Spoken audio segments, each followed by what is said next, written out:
Okay, alright. Welcome back to SPM Portal. Ni part 2 lah untuk video koleksi praktis topikal kertas 1 BPM 2023. Okay, seperti biasa link modul akan di-share di description. So you just open and see lah in description. Okay, so soalan pertama. Protium, deuterium and tritium adalah isotop bagi unsur hidrogen persamaan. Okey, kalau tengok nama-nama pelik macam ni jangan jam tau. Memanglah I know protium, deuterium, tritium ni memang tak ada dalam syllabus you. Okey, tapi dia ada dalam jadual berkala. So when jadual berkala dalam syllabus you, apa-apa dalam jadual berkala dikira ada dalam syllabus you. And protium, deuterium, tritium you tak belajar tindak balas kimia dia semua tu sebab dia lagi complicated. Plus I'm not sure ada ke tindak balas tu in apa syllabus. Okay, in SPM syllabus memang tak ada apa-apa tindak balas atau mana-mana case yang guna protium ke, deuterium ke atau tritium. Okay, same goes for English version. I tell the simplest Malay form. Okay, so they ask the similarities of the isotope. So basically what are the similarities between isotope? Only two. One is chemical properties. Another one is number of proton. Alright, so dalam bahasa Melayu pun sama juga, sifat kimia ataupun bilangan proton. Okay, so cuba tengok sifat kimia ada. Sifat fizikal sama ke? Tak sama. Nombor nukleon tak sama. G-same atom lagi tak sama. Cuba tengok jadual berkala itself. G-same atom relative ni dia macam dia sama tau dengan nombor nukleon sebenarnya. So dia memang tak sama. You can see jadual berkala pun. Cuba tengok G-same atom relative bagi protium dengan deuterium. Memang berbeza. So dia tak sama. Ketiga-tiga dia sama, satu je sifat kimia. Kenapa sifat kimia dia adalah sama? Sebab bilangan elektron dia adalah sama. Kenapa bilangan elektron dia adalah sama? Sebab bilangan proton bagi ketiga-tiga ni adalah sama. Kenapa bilangan proton bagi ketiga-tiga ni sama? Sebab ketiga-tiga adalah isotop. So kalaulah bilangan proton untuk tritium ni adalah L, so untuk deuterium pun adalah L, untuk protium pun adalah L. I tak mention nombor spesifik, I just give a variable je lah. Okay, so the answer is A. Next one, okay, perwakilan piawai. Okay, ni adalah perwakilan piawai. Okay, so cuba beritahu 39 dengan 19 ni. 39 apa, 19 apa? Please jangan kata atas tu nombor proton, ni nombor nukleon. Kenapa nombor nukleon? 39 lagi besar ke 19 lagi besar? 39 lagi besar. So 39 adalah nombor nukleon. Yang besar adalah nombor nukleon. Dan bawah adalah nombor proton sebab dia kecil. Okay, so soalan tanya, benar tentang atom bagi unsur X. Okay, kalau dia kata atom, jumpa di atom tulis ni, bilangan proton equal to bilangan elektron. So bilangan proton adalah berapa? 19. So bilangan elektron adalah berapa? 19. Kenapa 19? Sebab dia adalah satu atom. Okay, so cuba tengok yang ni, 8 campur 2 10. Okay, kalau nak buat cara ni boleh you kira jumlah bilangan elektron dan you pilih yang mana 19, ataupun you tulis kalau 19 berapa dia punya jumlah elektron. Okay, so 2.8.8.1. Inilah dia punya susunan elektron. Petala pertama maksimum 2 elektron, petala nombor 2 dan 3 maksimum 8 elektron, dan petala keempat biasanya lah untuk syllabus SPM dia sampai 4 petala je lah. Okay, dia tak pernah sampai 5 sebab nombor proton untuk syllabus SPM ataupun bukan nombor proton lah, bilangan unsur yang digunakan atau ditanya lah dalam syllabus SPM biasanya unsur dari nombor 1 hingga 20. Yang ni saya akan terang you in the next video lah. Okay, so 2.8.8. Okay, benda penting yang you kena tahu ialah dalam petala pertama maksimum 2 elektron, dalam petala kedua maksimum 8 elektron, petala ketiga pun sama 8 elektron, petala keempat boleh isi 18 elektron. Dia macam tu. Okay, so 2.8.1 yang mana? Yang ini. Okay, jap. Dan dia tanya bilangan neutron. Macam mana dapat bilangan neutron daripada perwakilan piawai? Simple je. You tolak nombor nukleon dengan nombor proton. Kenapa nombor nukleon dengan nombor proton? Nombor nukleon actually jumlah proton dan jumlah neutron. So, kiranya jumlah adalah 39, proton adalah 19, neutron you tak tahu. So, 39 you tolak 19 equal to N equal to 20. Jawapan adalah B. Okay, menunjukkan lengkung pemanasan. Balik-balik lengkung pemanasan. Bila jumpa lengkung penyejukan, bagi pepejal asid asetik. Dah jumpa lengkung pemanasan. So yang ni adalah apa? Kalau dia lengkung pemanasan, ni adalah pepejal plus cecair, yang mana ni adalah takat lebu atau takat beku. Takat lebu. Yang ni pepejal. Kenapa takak lebur? Sebab dia jadi separa pepejal ataupun separa cair. Tapi tak boleh tahu guna istilah separa-separa tu dalam exam. You kena letak pepejal dan cecair dia macam tu. Kalau dia tanya keadaan jirim masa takat tu. So kalau kat sini pepejal, kat sini adalah cecair. Dan ni tengok, ni pepejal ni separuh jadi cecair dah. Separuh lagi masih pepejal. So proses pepejal jadi cecair adalah peleburan. So kalau melebur, tu adalah takat lebur. So yang manakah boleh dideduksikan? Okey, apa yang boleh dideduksikan daripada rajah ini? Okey, pertama, tiada tenaga haba diserap dalam 2 minit pertama. 2 minit pertama dari sini ke sini kan. Cuba tengok, tiada haba diserap ke? Kalau tiada haba diserap, maksudnya dia macam straight je macam ni. Tapi kat sini haba diserap, sebab tu dia macam menaik. Suhu dia menaik kan. You tengok suhu dia. Kat sini maybe 20 suhu dia. Example lah. Kat sini 40. Macam mana suhu naik tapi haba tak diserap? Doesn't make sense. Salah lah. Asid aktik memerlukan 8 minit untuk melebur selengkapnya. Melebur selengkapnya. Are you sure dia perlukan 8 minit? Cuba tengok betul-betul. Cuba tengok betul-betul. Dia perlukan 8 minit ke selengkapnya? No. Dia tak memerlukan 8 minit untuk melebur selengkapnya. Okay, so this one also wrong. And dia kata mengalami perubahan fizikal. Okay, dari minit kedua hingga minit ke-6. Ya, betul, dia mengalami perubahan fizikal. Sebabnya dia berubah daripada pepejal kepada pepejal dan cecair. Macam tu.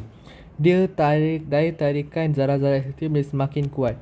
Okay, daya tarikan hanya sangat kuat pada pepejal. Sebab pepejal atom dia dekat-dekat, kan? Kalau selepas minit ke-6, kiranya lepas ni kat cecair, daya tarikan dia semakin lemah sebab dia pepejal macam ni, dia susun dekat-dekat, cantik-cantik. Ini adalah pepejal. Kalau cecair, kejap macam ni, kejap macam ni.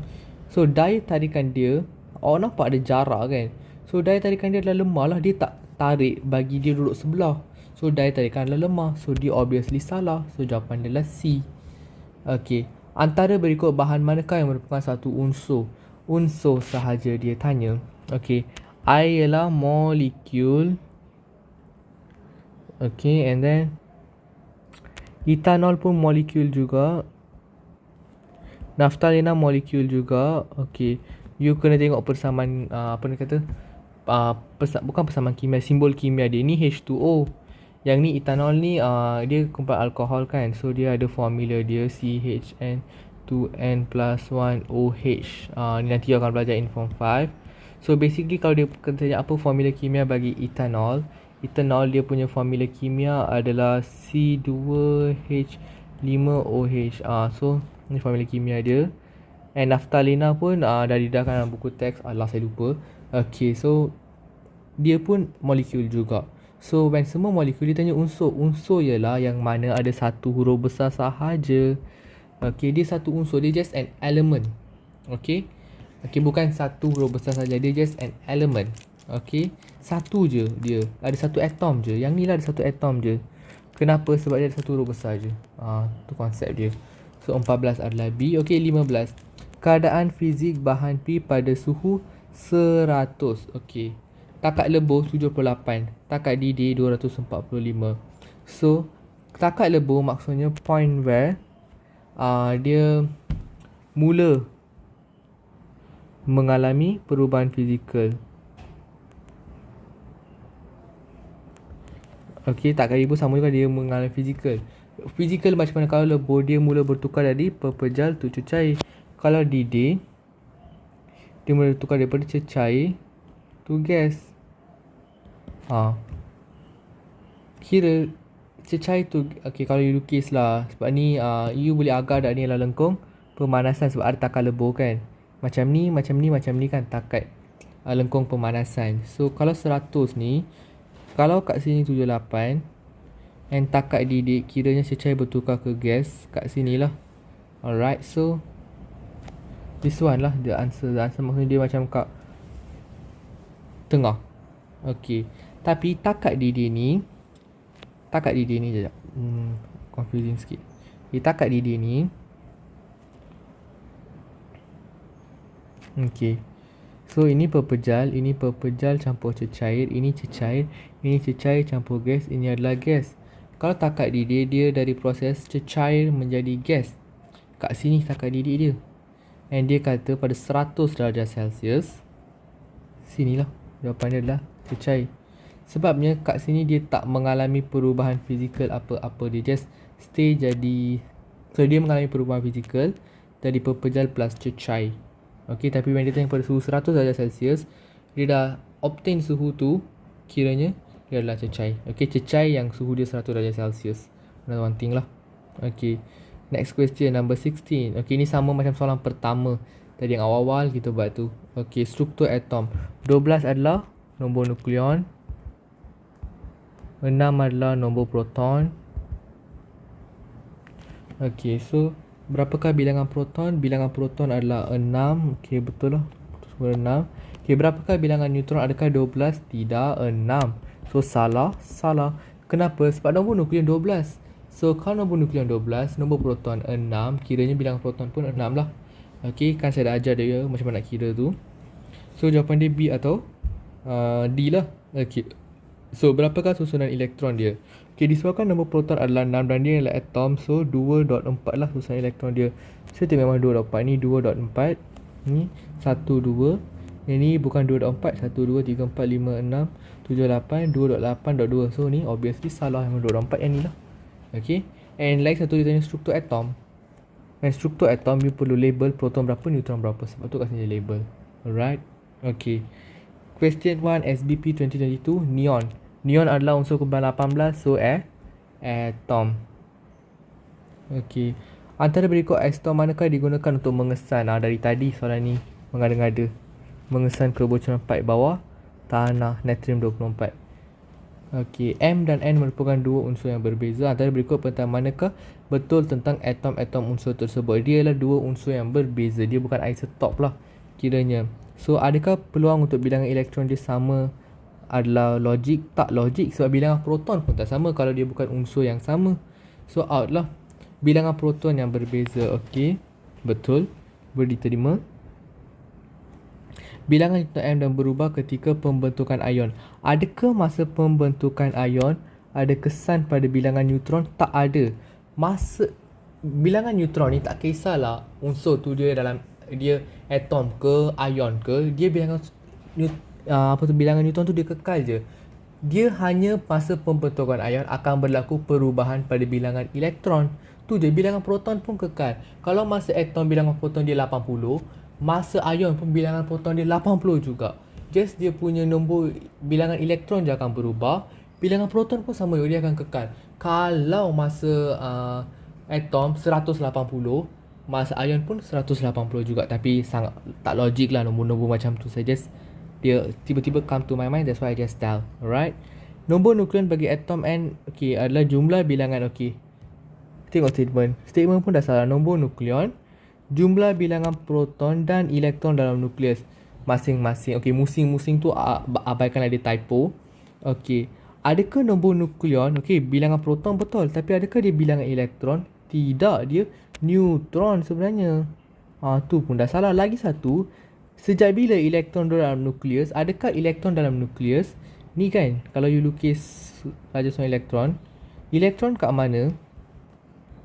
Buat bulat tu betul-betul tahu. Ni just saya nak lukis kiri-kiri tu saya.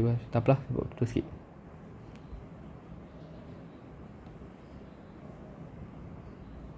Okay. So, yang mana nukleus untuk Z? Ni lah nukleus. Di manakah elektron ada dalam nukleus ke? Tidak, dia di petala. So, obviously sebenarnya sangat-sangat salah.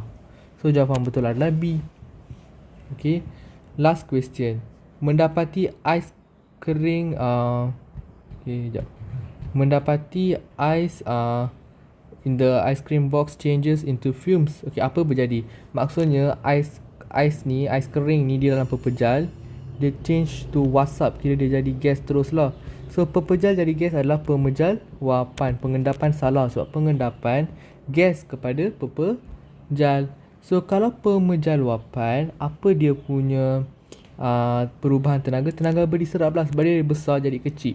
So, kita perlukan tenaga haba untuk putuskan ikatan antara atom-atom dalam pepejal itu. So, jawapan dia adalah B. That's it. Dah settle semua 20 question. Meet you in next video. Thank you.